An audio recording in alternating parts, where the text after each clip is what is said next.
everyone, and welcome to Issliss episode 7. Today is a little bit of a non-traditional episode. We won't have the cast today. Today is about talking about the show. My name is Veronica Ripley. I'm the creator of Issliss, and I'm so happy to get the chance to talk to you, chat one-on-one. If you're listening to this episode on pre-recorded on a VOD somewhere, on YouTube or some podcast, just know that we do these episodes every Friday at noon Pacific here at twitch.tv/fablescraps. It's very easy to just check us out. It's twitch.tv/fablescraps, or you can find us on social media, and we talk about it incessantly on social media. So I want to give a big thank you to everyone who has been supporting us today. We've been streaming all day long with some recap episodes. So big thanks to Sandrock for the sweet sub, Ludicon for your sub, and all of the follows, all of your incredible follows. Look at all of these follows. That's amazing. I wanted to talk today a little bit about the show, and kind of a little bit about what we've been up to behind the scenes, because it has been a lot. So yes, we are live. Yeah, hi Nan, good to see you, welcome. Without further ado, I just want to mention that I'm very, very thankful to all of our cast who aren't here today, because today is a little bit of a non-traditional episode. But I am so proud of all of our cast members. Candace the Magnificent, Domestic Dan, Chelsea Bites, and Technique are phenomenal role players, and just really, really good at working together and solving problems. So please go follow all of these lovely role players. They deserve your support and your subscriptions. I think they're all Twitch streamers, so go check them out. Issliss has been a project in the making for well over a year now. It started last year when we started seeing a lot of bad press with some other tabletop roleplay companies who shall remain nameless. We're getting a ton of bad press, so a bunch of friends of mine and I, we all got together and we wanted to write our own TTRPG. We wanted something that was sort of similar in style to some of those more popular TTRPGs already established, but we wanted something that wasn't beholden to the whims and fanciful flights of fancy of some nameless corporation. And so to that end, we wrote Issliss, and Issliss is sort of a send-up of faceless corporations. There's a lot of criticism in the world of Issliss that relates, however adjacently or however blatantly to real life, and I challenge all of you to find it. Cast is incredible for real. Really enjoy their playing off one another. Yeah, 100%. They're phenomenal role players. I mean, they're all very experienced people too. Like it's not their first rodeo. I'm in a show with Technique and Dan on another channel actually right now, so it's it's great. Even the ones that perished prematurely, we don't know if Urban Bohemian's character Pawn perished. We don't know if Pawn perished or not. Pawn panicked and ran away, and maybe Pawn will be back. Who knows?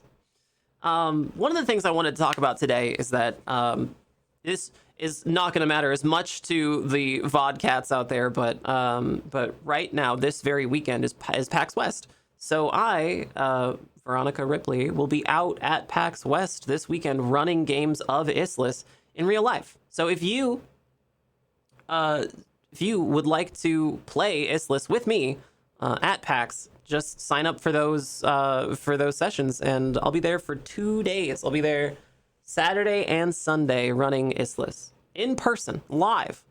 Matt will be there too. The writer for the campaign will be there too. So you'll be able to ask us questions and talk about the show if you like. In order to run those games, I'm gonna be using our free quick play guide. This is a free PDF that we have available on our website at fablescraps.com. Anyone can download this for free. All you got to do is sign up for the newsletter, and you'll get this free quick play. Where are you? There it is. You'll get this free quick play guide. It's full color. It's got tons of cool artwork. It's just beautiful. So our artist, Lauren Colt, is just outstanding and actually helped so much with the system. Just an outstanding individual. We have some lore, we've got rules, we've got all kinds of cool stuff here. We've even got, toward the end of this document, we've even got some pre-generated characters. So you don't even have to like create a character. There's pre-generated characters here. Here's one called Blotty, the Prowler. We actually had Blotty, this character, in Issliss in season 1, a few episodes back. Played by Benny.gay. So there are these pre-generated characters. We have a short encounter, like a little mini campaign for you to run. This is all for free. Like, you don't have to pay any money for this. It's just at fablescraps.com. And if you like what you're seeing here, if you like the work that we've done, we are hard at work creating a full core rulebook. We are so hardcore about this book. We've been writing it for over a year. There's so much here, you guys. There's tons of artwork and lore and rules and lore and artwork. There's so much. So we've been really hard at work on this, and we want to bring it to a wider audience. Like, we want to be able to show off Issliss, the 1E, the full core rulebook, at game stores. We want to be able to show it off at conventions. We want to be able to run printed copies of it. And in order to do that, we set up a Kickstarter. Our Kickstarter today just broke 5K, which is amazing. I am so incredibly proud of everyone involved in this. All of the people who worked on Issliss and all of the people who've supported it so far. And if you are interested in supporting Issliss, one of the best ways to do that right now is by heading over to that Kickstarter and kickstartering it. A big thank you to everybody who's done so. That's awesome. We also have a ton of information in our Discord. There's a whole Discord community for Fable Scraps. We don't just run Issliss. Issliss is our original game, but we have other games as well. We're spinning up a few new ones this month, so be on the lookout for those. And if you want information about those, check out the Discord. Subscribers to our Twitch channel get some special channels in the Discord where they can see some sneak peeks and upcoming stuff. We've also got an exclusive podcast available. Every show, after we wrap our show, we do a little post-show interview with our cast, and it's like a tiny little podcast. And those are available on our merch store at merch.fablescraps.com, along with like a ton of cool merch. So there's like bowling shirts and mugs and posters and stuff, and it's awesome. But if you become a member of our merch store, basically if you support us with a subscription, you'll gain access to those, what we call the Leftovers podcast. I'm very excited about it. I think it's great. So be sure to check that out, especially if you're interested in Issliss, because that's what we've got up there right now. When we start doing other shows, we'll have other podcasts up there as well. Our Discord server allows you to have some special Q&As with me and the cast and Matt, the writer, and everyone involved in Issliss. So check out the Discord. I wanted to talk a little bit today about some of the lore involving Issliss. We've seen up in the show, up to the point where we ended just last week, we've seen a lot of Arcadia Farms. And Arcadia Farms is a super interesting place. And if I can just talk about it really quickly, Arcadia Farms is based on some real life stuff that happened. There were, and probably still are, a number of company towns. And if you're not familiar with the concept, it's literally just that a company runs a town. And it's terrifying. Like a corporation can institute their own form of currency called company script. And they have that in Arcadia Farms. There's no currency allowed in Arcadia Farms. It's just company script. The vouchers. Arcadia Farms is based on a real place. Spreckles, California used to be a company town, and like decades later, it still suffers from that dark stain on its history of being owned, operated, and just thoroughly subjugated by a corporation. So I wanted to bring a little bit of that into Issliss because it makes sense that the Kasat would have a company town to keep humans in line. But Arcadia Farms really represents only the tiniest little bit of the Platelands. Here is a image of the player map for Jalasra. Jalasra is a huge region on the western side of the continent of Issliss, and it really only comprises about a third of the western shores. Scratch that, a fourth of the western shores. So there's a lot here. There's There's like a kind of a frigid sort of northern region. There's more of like a temperate sort of swamp region over here called the Rasmire. Further south, it starts to get a little warmer, a little rockier. And we've even got like a little coast over here. So the party right now is in this place, Arcadia Farms. And Arcadia Farms is that company town we talked about. They're owned and operated by several corporations that serve really just to keep humans in line and making agriculture and producing food for humans and for Kasat. We have a ton of lore related to this region right over here. Coward's Pass, which is very close to Arcadia Farms. There's this irrigation. The eagle-eyed observers of you may notice that this looks a little bit like man-made. This is an irrigation, like, canal, an aqueduct that was built from Baldwin's Folly, this lake over here, all the way to Arcadia Farms to irrigate it. In the lore, there was a rebellion led by a human called Baldwin, and Baldwin. There's not a whole lot known within the context of the game about Baldwin, because history is written by the winners. But metagaming, Baldwin led a rebellion. Humans started to rally behind it. The Kasat wanted to shut it down, so they set out to kill Baldwin. And Baldwin led the Kasat on the Royal Legion from Shazal, led them on a big chase through Coward's Pass. They killed Baldwin, and his lieutenant, Reed, staged a last-ditch effort to hold everyone out in Coward's Pass. Reed was eventually sold out by a human called Carol, who was given a little keep over here, a little fort all to himself. So there's like a ton of lore related to this particular region right here. It's pretty lore rich. And the geography of this place is pretty interesting too. This is a much higher elevation. You know, it's kind of rocky. It may be a little snowy sometimes. It's kind of sharp and dangerous, and all kinds of weird stuff lives out here. Like, we talked about the preserve over here in Arcadia Farms, and they mentioned that the Western River King, right, that big, like, weird crocodile thing, lives out in the preserve in Arcadia Farms. But, like, the nearest swamp is a ways away here in the Rasmire. So that thing had to have been imported, you know? We've got Shazal here. This is the capital. They're actually pretty close to the capital of the Platelands. Shazal is the location of the Queen of the Royal Plates. How the government in Issliss kind of works is that there's one queen, and the rest of these cities, we call them districts in Issliss. The rest of these districts are governed by their own kind of little. It's like a little fiefdom. By the equivalent of like duchesses, who kind of hold dominion over their own little districts. Chazarut, Joan, Lemuret, Last Husk. Last Husk is really fun too. There's a ton of great lore for Last Husk. And every one of these districts has slightly different Kasat. They're not all the same.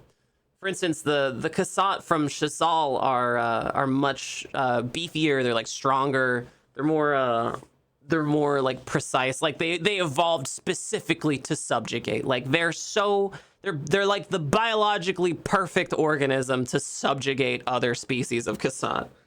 The design for them was based on a type of ant that just subjugates other ants. Like they don't actually produce any of their own babies. They just like go and steal other babies from other ants. And this is actually a thing that happens in real life, and it's something that happens in Issliss too. The Kasat from Shazal, the Altless Kasat, every year there's a procession, and it's a royal event. All of the once a year, all of the duchesses from all of the other cities, the other districts in Issliss, send an offering of their young out to Shazal for the queen to raise herself. Yeah.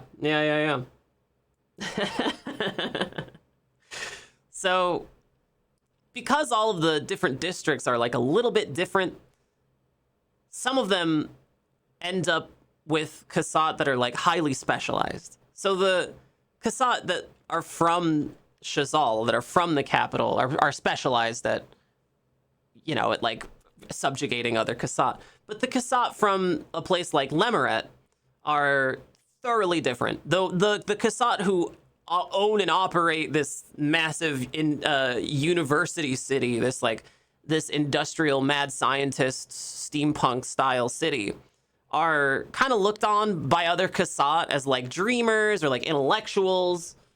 They're not really like the none of the other Kasat think they're cool. They're basically just dreamers.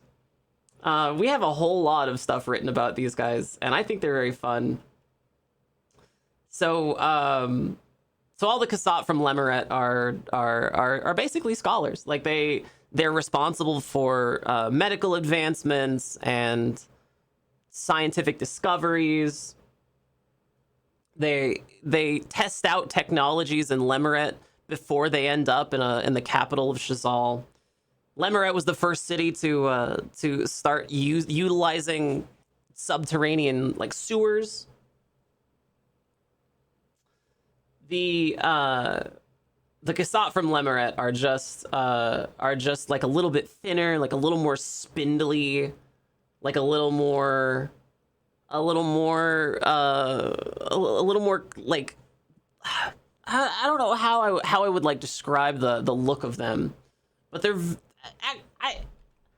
I don't know how to describe them because we have one already done, like the artwork for one already done, and I'm sorry for those of you who are listening on podcasts. It's very difficult for me to put this image into words. I'll pull it up here in a second.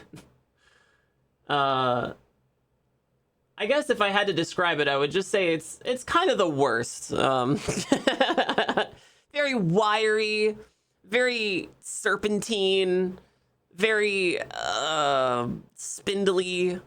They like dressing in fancy clothes. They have exotic textiles, and they're very just very spindly and gross. I don't know how else to describe them. Kasat textiles are pretty important to their culture. Obviously, they're arachnid type creatures, and they're able to spin these incredible textiles that just boggle the mind with their abilities and properties. But they're also very fashionable. Like look at this Kasat, how fashionable it is. The size of a Kasat, they're roughly twice the size of a human. They definitely tower over humans. I think it varies Kasat to Kasat, but the scholars are on the slightly smaller end of the size of, in general, of the rest of the species. So yeah, these are the scholars from Lemeret. We call them the intellectual class. They're Daesla, the greater nobles. They have like a very strict social hierarchy as well because they're so intellectually minded. They tend to become they sit very rigidly in a social caste. And so there are Kasat here who are like considered nobility, and there are Kasat here who are considered just intellectuals, but all of them sit far above in the social caste to humans. Humans are kind of the bottom of the rung everywhere in the Platelands, but particularly in in Lemeret. They're like Skeksis. Oh yeah, okay, sure, I can see that. Like an exalted spider priest. The Kasat don't appreciate religion the same way that the other sentient species of Issliss do. We have another species called the Tisk, who are the players haven't met Tisk yet. They haven't had the opportunity to meet any Tisk, but the Tisk are kind of the really religious ones. And when we get into Tisk stuff, it's gonna be pretty religious. Here's a little image of the Tisk. They stand very tall as well. They're the only other real like successful mammal in Issliss. They're just super fast and dangerous. They have big jaws. They eat meat. They're obligate carnivores. There's a ton of different types of Tisk as well. But one of the big hallmarks of this species is just that they're extremely prone to religion. They're like very social creatures. And as a sentient species, they adhere very strongly to religious traditions and beliefs. And as it happens, so do humans. So there's a lot of humans in Tisk churches. The Kasat see it as an affront to their power. So the Kasat don't necessarily adhere to any strong religion because they don't want to be perceived as religious, and they don't want to give the Tisk like a religious foothold in the Platelands because they think it would like usurp their power. The sentient species of Issliss are pretty unique. We haven't touched on at all the Lacertians, and we're gonna save those ones just for a little while longer. I'm very happy with how we're working on the Lacertians. But yeah, the cast has talked about the Lacertians before because just south of the Platelands, just south of here, are kind of the contested Platelands.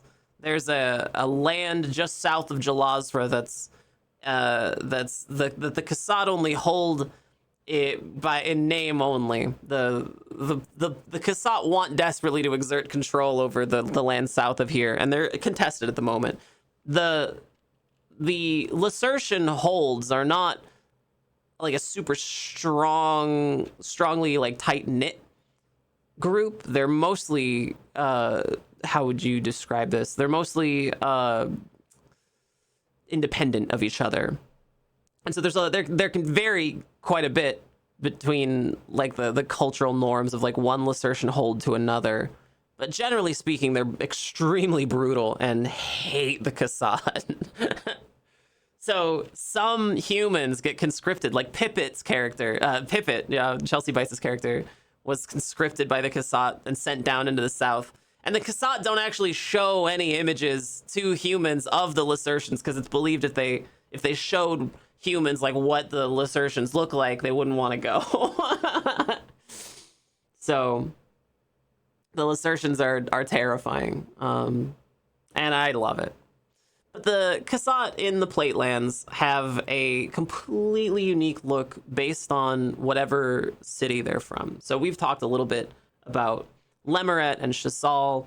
Last Husk, the Kasat from Last Husk are really fun. This is a city that was established in this cliff, these mountains up here in the high elevation in the north. So it's pretty cold. So most Kasat like really couldn't live here very well, except for the Kasat from Last Husk. And these guys are just perfectly adapted to living in holes and caves in Last Husk. These guys are really fun.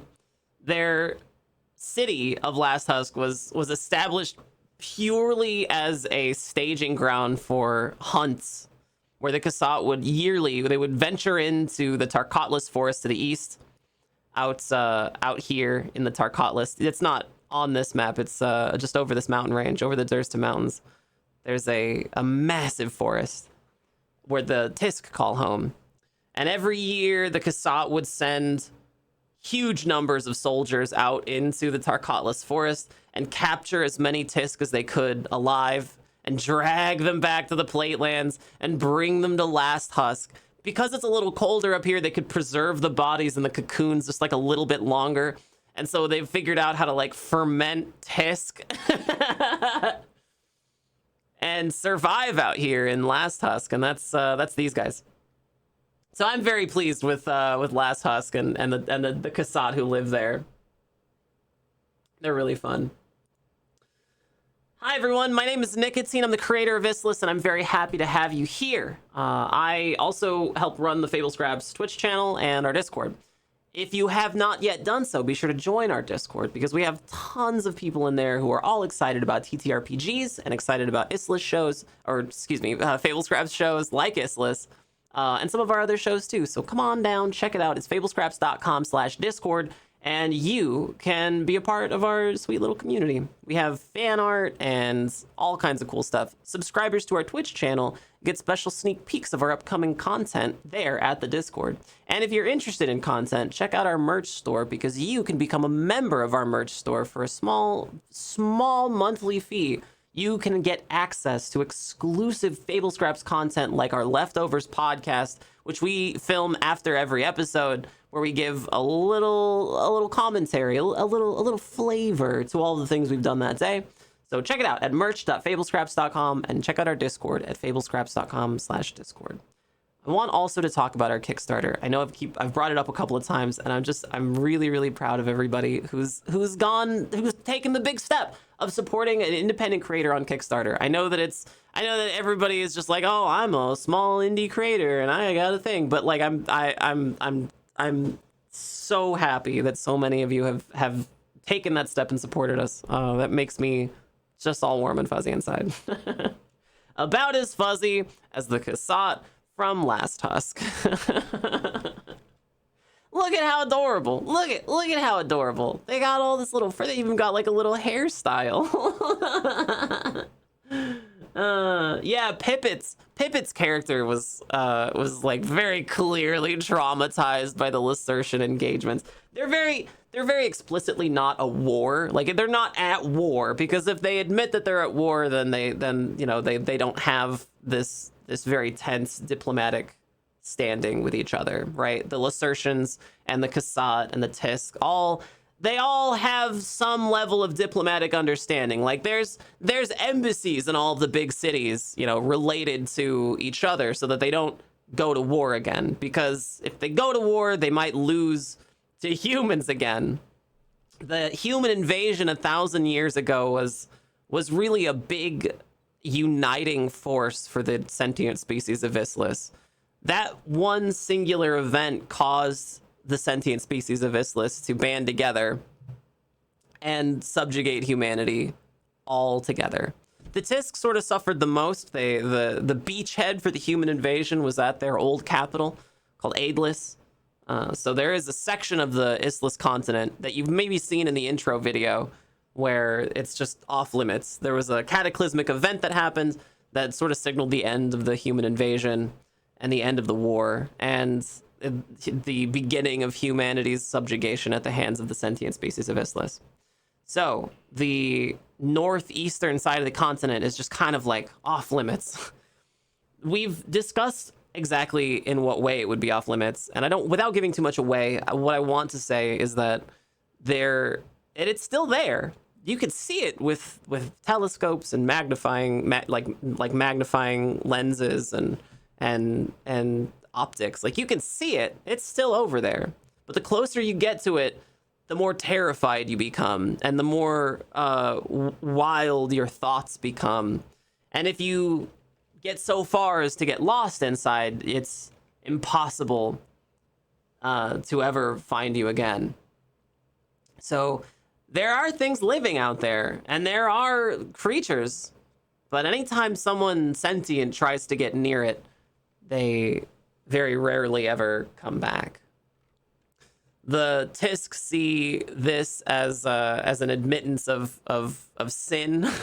They believe that only happens to you if you have sin in your heart. So none of them want to admit that they actually feel that when they get close to it. The humans did get some foothold, that's right. They took over the Tisk city of New Issliss for a little while, but there was a cataclysmic event, and it was just destroyed entirely.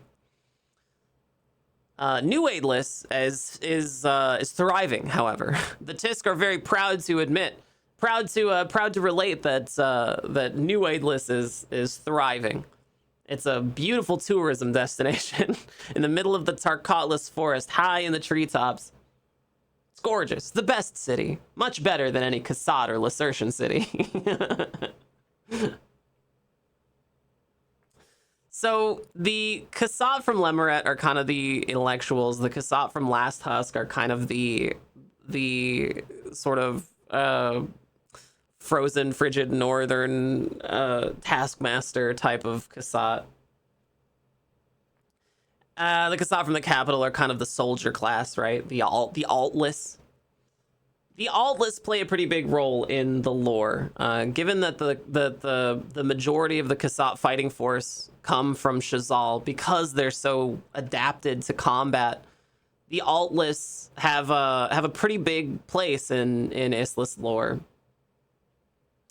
And one of those big events, one of those big inciting incidents in Issliss history, specifically in Kasat history, was the discovery of a type of crystal called air crystal. Air crystal is only found in a very specific strata of soil, and before it was known, the Kasat would institute big mining operations like quarries. Fellcaster used to be called something else. Now it's called Fellcaster. This was a quarry at one point. There are like Silver Saint Mine doesn't have a road leading to it, because when these mines discovered air crystal, the Kasat scientists from Lemuret and Shazal, they all began to study this type of crystal that was so unique and so just absolutely weird. It vibrates at a type of frequency that just allows you to sear flesh in the most perfect way possible, but it can also meld flesh together in extremely weird ways. So some types of creatures could become melded together, their flesh and organs and biology could become just squeezed together so perfectly as to become a brand new organism.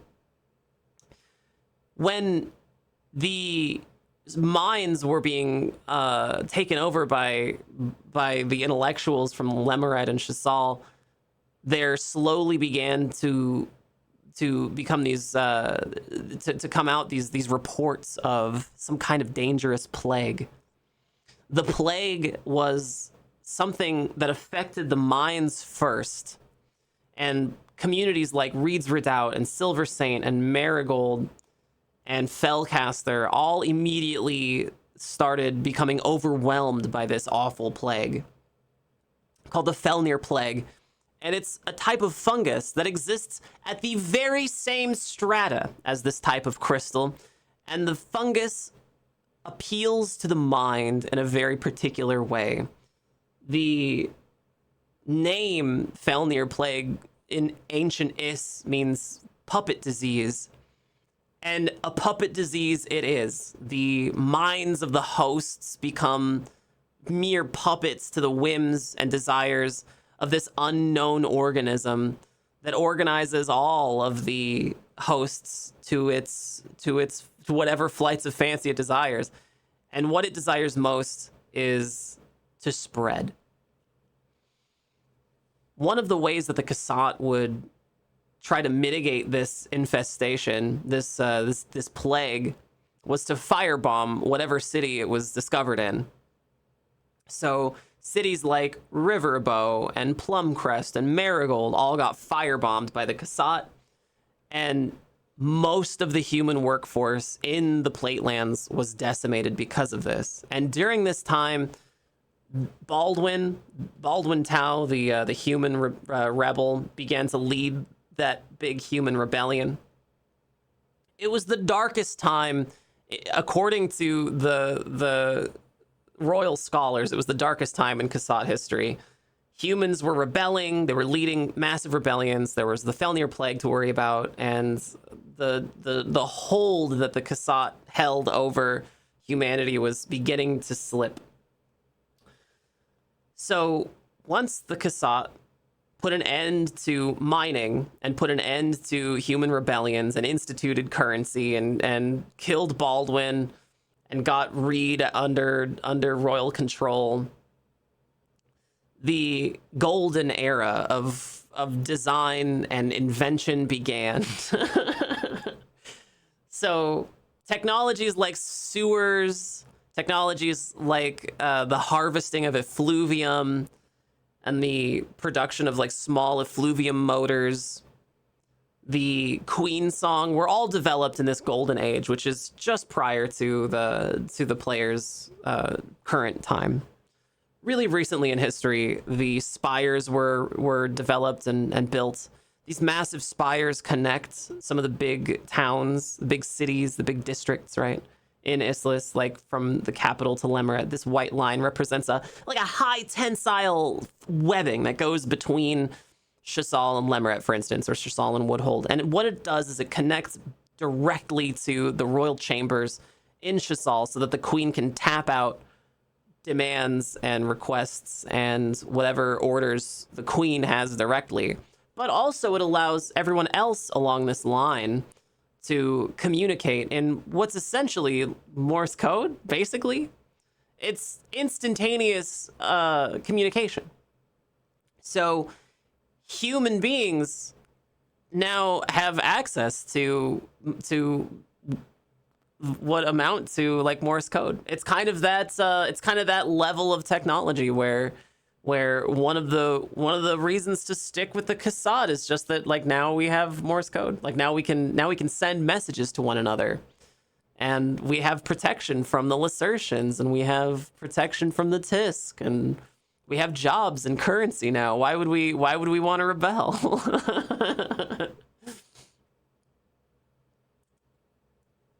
Yeah. So the Queen song, it's called these Spires.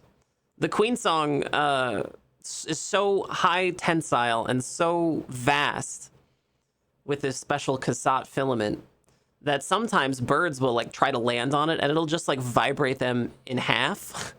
Like it's vibrating at such a fast frequency, but it's such a minute scale that birds think it's just like something they can perch on. But as soon as they touch it, it just vibrates them in half. This area up here is called the Songwood, the forest in between Joan and Last Husk and Dimcrest up here. This forest is called the Songwood because the angle that this Queen Song filament, the angle that it goes from Joan to Dimcrest, makes it kind of reverberate within this cliffside out here, and so these woods kind of have a little ping noise like while the thing is in use. So it's like a song. It's kind of like a song. The Rasmire is really fun. This is a temperate sort of swamp area out here. So there's a lot of swampy creatures that live out here. A lot of gross mud type creatures. We haven't even begun to get into some of the awesome creatures out here in the swamp. I'm just glad we got to introduce the Western River King. That's a really fun one. You know, a Western River King really implies the existence of an Eastern River King, and I'm excited about that one too. One of the fun things about Issliss that I really enjoy is the fact that in Issliss, human beings are kind of an invasive species, right? Like we're an invasive species to Issliss. Like we weren't meant to be here at all. But whenever humans go to a new place in real life, whenever we go to a new place, we always bring with us other things as well. A lot of species that you may be really familiar with are actually started out as invasive species. And so when humans came to Issliss, we brought an invasive species too.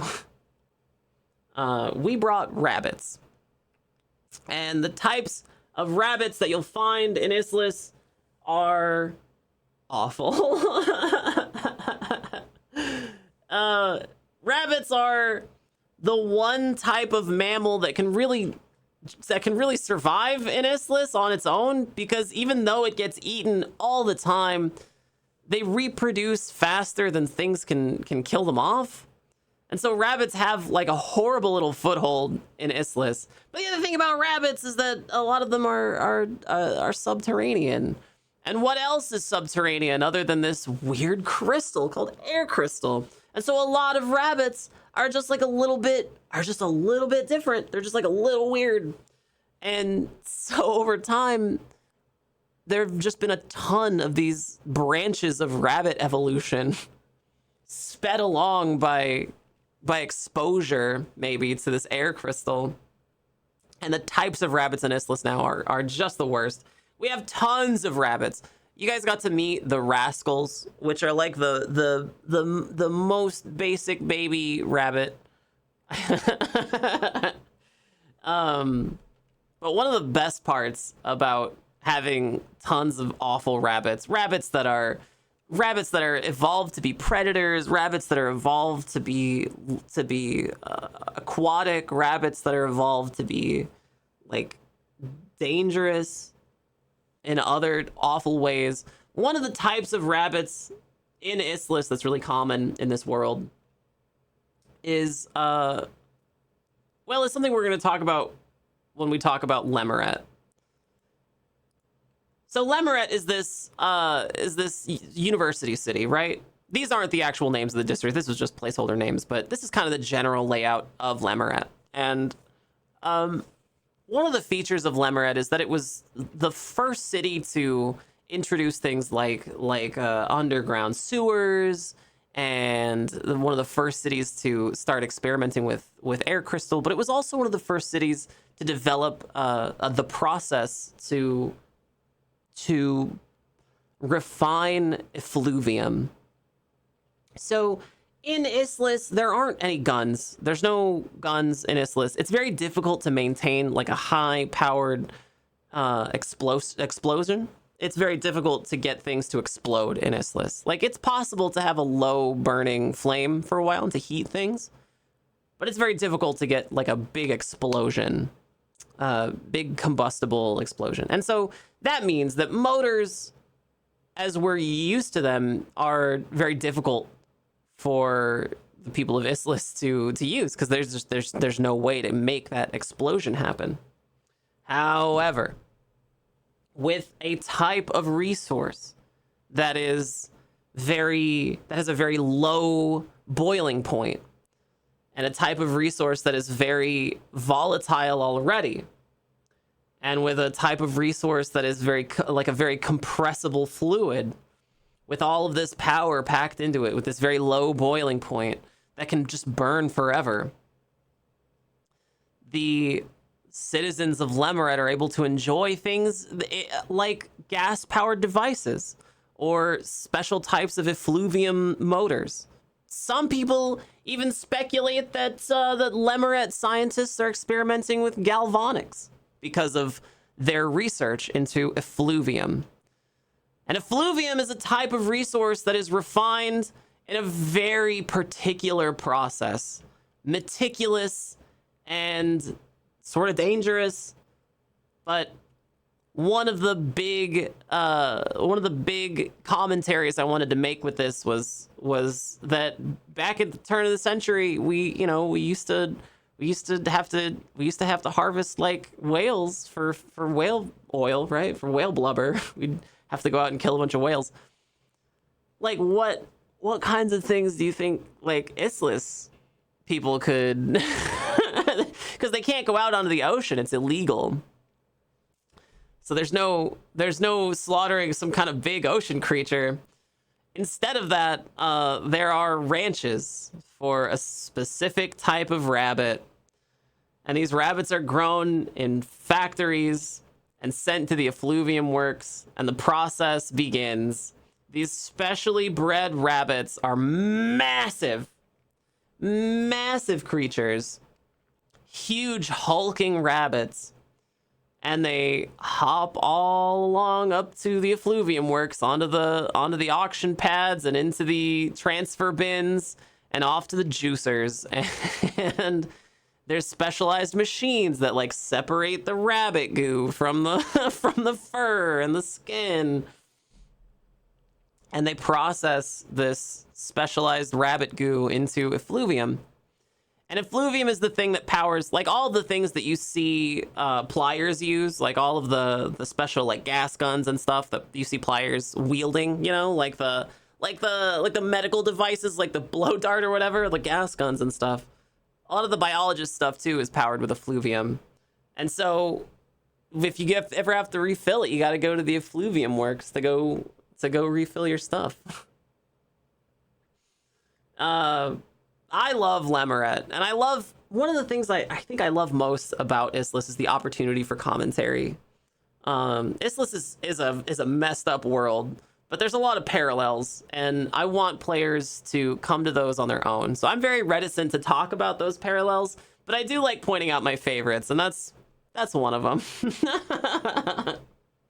Hi everyone, my name is Veronica Ripley. I'm the creator of Issliss, and I'm very happy to get to talk to you today. I know that today is called episode 7. If you're listening to the podcast, welcome, thank you. Make sure to check us out on Twitch, twitch.tv/FableScraps. We'll be back to normal content next week, but we do this show every Friday at noon Pacific here at twitch.tv/FableScraps. And if you want to check out our other content, like our previous episodes or other shows entirely, be sure to check out our YouTube channel as well. It's fablescraps.com/YouTube, or you can follow us on Discord as well. Check out our Discord. We have a huge community full of TTRPG folks, people who are interested in our shows. There's fan art. Check it out at fablescraps.com/Discord. I want to give a big thank you to everyone who has supported us on Kickstarter. Issliss is on Kickstarter right now, and if you want to play it today, all you got to do is head over to fablescraps.com, and then you can download the free quick play guide and play Issliss at your table right now. Check out our merch store for some exclusive content called The Leftovers Podcast, where we have a little discussion with the cast after every episode, and a little Q&A and stuff. And be sure to check out our merch store for all of our other stuff too, like bowling shirts and mugs and posters. Be sure to follow the stream here, and again, thank you. Thank you so much for all of the support that I've seen today. Y'all are wonderful. I can't thank you enough. Effluvium, not effluffium. It's effluvium. Yeah, Lemonade is great. Lemonade is great. There's a university on this island over here.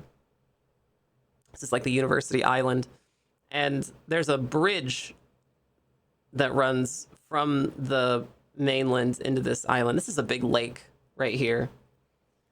And the bridge that runs to the university isn't necessarily meant to be like a convenience. It's more of a deterrent.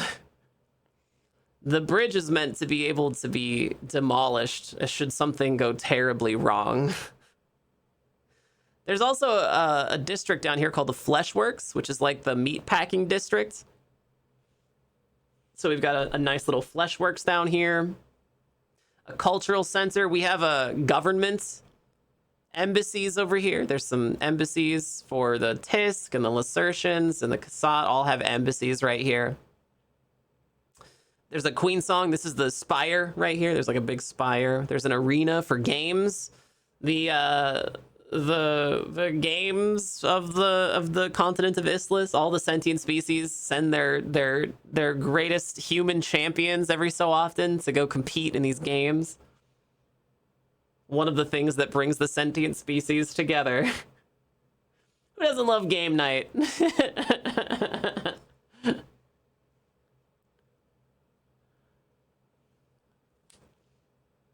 The big topic of discussion for the last episode was a parasite or a disease that was unfortunately bestowed upon Domestic Dan's character. And Domestic Dan does such a good job. He's such a good role player. The diseases and parasites table in Issliss is just awful to behold. There's so much like gross stuff in there. The types of diseases and parasites you'll find in Issliss are things that either have been there for a very long time and only affect humans by accident, or they're things that evolved specifically to attack humans. So occasionally you'll find like a parasite or disease that's like really easy to contract, and occasionally you'll find a parasite or disease that has some debilitating feature, but also might confer some horrible benefit. We have a lot of these diseases and parasites in play, and I don't want to spoil them all, but I just wanted to say that I'm very proud of all of the all of the awful diseases and parasites we've got here. There's a ton of really cool mechanics in Issliss related to medical stuff, because it's kind of a biopunk grimdark fantasy game.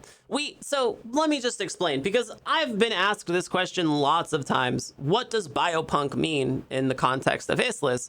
And like, that's an excellent question, first of all. And second of all, one of the things that I struggle with other systems is when somebody describes something as blank punk, right? Because in my mind, I think of punk as something that has a very specific connotation, and it's not just a stylistic choice.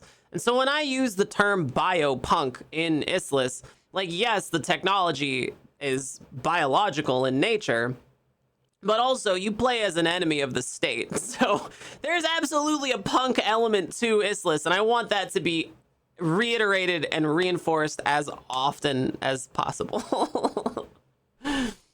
So if you enjoy the thought, the idea of being a type of person who exists, whose mere existence is a threat to the powers that be, if you enjoy the power fantasy of being a type of person who the government is like out to get you, and you have the opportunity to like rise above that and start a rebellion and overthrow the government. If you enjoy that power fantasy, or if you're the type of person who enjoys that power fantasy, congratulations on being queer in some way. And also, be sure to check out Issliss on Kickstarter. Rage Against the Monster Machine, that's right. You don't have to be queer to enjoy Issliss, but I feel like queer people get a special enjoyment out of it. There's tons of really cool stuff here. I'm peeling through the full game guide, and I'm just glancing at stuff. And man, we have so much cool stuff. Orders. So our classes in Issliss, the character classes, like, you're familiar with some of the character classes we have in the show right now. Like, we have Domestic Dan's character Leaf, who plays a hound, and we have Candace's character Grizz plays a sycophant, kind of like the persuasion type class. Pippet, Chelsea Bites' character Pippet plays as a biologist, and Pliers, Technique's character is an expert. Experts are kind of like the mad scientist kind of character, which Technique just does an outstanding job at. The biologist is kind of like the Issliss equivalent of like a mage or like a wizard, right? They're kind of like you generally a more hands-off type of role, and they excel at status effects like vitriols, poisons, right? Vitriols. Or elixirs, like potions. That's like their whole deal. And being able to apply those at range is a big deal for the biologists too. So the Hound was something that I was really proud of. There isn't really a good equivalent to this in a game that you might be more familiar with, but I think what makes the Hound really special and unique for Issliss, the Order of the Hound, is one that's sort of kind of like a detective. They're kind of like a private eye type character. Like, they're good at hunting things. In the lore for Issliss, human beings excel at finding and tracking down other human beings. So there are hounds, there are royal hounds that just are like detectives. And Leaf plays a hound, but whether Leaf's background is royal or not remains to be seen, I guess. Yeah, I'm pretty proud of the character classes. We call them orders. Very proud of the orders we have in Issliss. There's some that we haven't seen yet, actually. There's a Scrapper. The Scrapper is kind of like sort of the pugilist, right? Like the fighter type of character. They have some really interesting, devastating, like physical attacks that are really good. There's another one that's not in the show, but is in the quick play guide, called the Prowler. The Prowler's really fun. They're basically like almost sort of similar to like a rogue. They're just really good at sneaking around, really good at killing stuff. They're really good at being shifty. Extremely good. I saw Pippet as a cleric when I first saw her. Yeah, kind of like a battle mage. Yeah, totally. The biologist is kind of like that. Yeah. Kind of like the Issliss equivalent of magic is biology, basically. So, so yeah. It's not that I don't find a ton of interest in magic systems, but one thing I wanted to do with Issliss was to bring a little bit more science fantasy to fantasy, right? Like, I wanted to bring a little bit more biological flavor, because I felt like it would be a little more grimdark that way, you know? Just in my mind. Yeah, the Prowler's really good at finding stuff that doesn't belong to them. Exactly. So yeah. If you want to check out some of the classes and some of the rules here in Issliss, and if you want to learn a little bit more about the lore, then all you got to do is head over to fablescraps.com and check out the quick play guide. You can get it for free at fablescraps.com. The link is in the Discord, the link is in chat, the link is everywhere. Just go to fablescraps.com, sign up for the newsletter, and get the free quick play guide. We're on Kickstarter at this very moment, and I'm so proud to announce we have just passed 5K. That's so cool of you. So big thanks to everybody who supported the Kickstarter. We want to print some physical books. We're writing the full game guide right now. Issliss 1E. We have got so much done from this full game guide, and we're well on our way to completing it. So check out the Kickstarter. Big thanks to everybody who supported it. Find us on Discord. We have a huge Discord right now. It's available at this very second. You can go to the Discord. There's a TTRPG community there. Everybody's really excited about tabletop games. We have previous shows that you can take a look at. There's like Loveless, the Star Trek Adventures Loveless, and Doomlore, our 40K show. We're spinning up a few new shows here this month. I'm very excited about them. I don't want to announce too much yet, but we've got a couple new shows in the works. One of them is a goofy mystery show. I'll just talk about it. It's the Enigma Society. I'm very excited. So check it out. It's going to be great. I'm so excited. It's like a goofy mystery show. We've got a really fun cast too. I'm so excited. Anyway, if you've not yet done so, check out the merch store for Fable Scraps. We have brand new merch, tons of cool Issliss related stuff, tons of cool Fable Scraps related stuff. And if you become a member at our merch store, then you'll gain exclusive access to the Leftovers podcast. I almost forgot what it was called there for a second. The Leftovers podcast. It's a special podcast we do at the end of every episode where we talk a little bit about the episode and we give a little Q&A with the cast and crew. So check that out at merch.fablescraps.com. I'm going to be at PAX West this week. I'm leaving there momentarily. I'm going to go to PAX, and if you are also going to be at PAX, then be sure to hit me up. Sign up to play Issliss with me. I'm going to be running a bunch of games of Issliss at PAX, and I'm super excited about it, so check it out. Other than that, head up to Discord, and I'll be there answering questions about Issliss all weekend, so thanks for being here, everybody. I really appreciate it. Don't forget to follow us here at twitch.tv/fablescraps, and be sure to follow us on YouTube as well. You can find all of our VODs and previous shows on YouTube, and you can find us on an audio-only type of platform wherever podcasts are listened to. You can find us on RSS to find access to everything else. So yeah, big thanks. Find us on social media. We'll see you all again next week, Fridays at noon Pacific, here at twitch.tv/fablescraps. Have a great week, everyone. I'll see you all again next time. Take care.